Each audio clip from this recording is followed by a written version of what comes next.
ক্ষয় হতে শুরু করেছে মার্কিন সাম্রাজ্যের আধিপত্য। একসময় এই শক্তি বিশ্বকে তটস্থ রাখত, হুমকি, দখল আর ভয় দেখানোই ছিল তাদের আসল কৌশল। অথচ এবার সেই দম্ভের গালে যেন সজোরে চপেট আঘাত করল ইরান।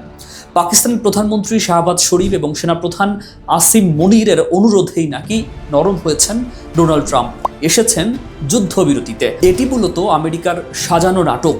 বিশাল যুদ্ধ ব্যয়, অর্থনৈতিক চাপ এবং ইরানের অনমনীয় অবস্থানের মুখে যুক্তরাষ্ট্র বাধ্য হয়েছে এই বিরতিতে। কিভাবে যুদ্ধবিরতিতে এগিয়ে গেল ইরান, সামনে এলো ভেতরের গল্প।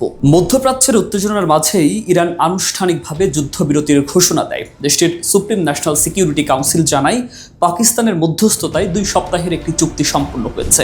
নতুন সর্বোচ্চ নেতা আয়াতুল্লাহ মুস্তফা খামেনির অনুমোদনের মধ্য দিয়েই এটি কার্যকর হয়েছে। রাষ্ট্রীয় সংবাদ মাধ্যম মেহের নিউজ এজেন্সি এটিকে সরাসরি ইরানের বিজয় হিসাবে তুলে ধরেছে। এতে পরিষ্কার, তেহরান শুধু যুদ্ধক্ষেত্রে নয়, কূটনীতির মঞ্চেও নিজের অবস্থান শক্ত দেখাতে পারে। এই ঘোষণার মধ্য দিয়ে ইরান বিশ্বকে বুঝিয়ে দিয়েছে তারা চাপে পড়ে নয়, বরং নিজের শর্তেই সিদ্ধান্ত নিতে পারে। পুরো প্রক্রিয়াটি ছিল অত্যন্ত হিসাবকৃত এবং কৌশল ভিত্তিক। ইরান তাদের 10 দফা শান্তি পরিকল্পনা সামনে এনে আলোচনার কেন্দ্রবিন্দু দখল করে নেয়। হরমুজ প্রণালী নিয়ন্ত্রণ, সেনা প্রত্যাহার, ক্ষতিপূরণ দাবি, সবগুলো বিষয় এমনভাবে সাজানো যাতে সুবিধাটা শেষ পর্যন্ত ইরানের দিকেই যায়। ইসলামাবাদে পরবর্তী আলোচনা এই পরিকল্পনাকে ঘিরেই হবে, অর্থাৎ যুদ্ধ থামলেও খেলার নিয়ন্ত্রণ কিন্তু ছাড়ছে না তেহরান।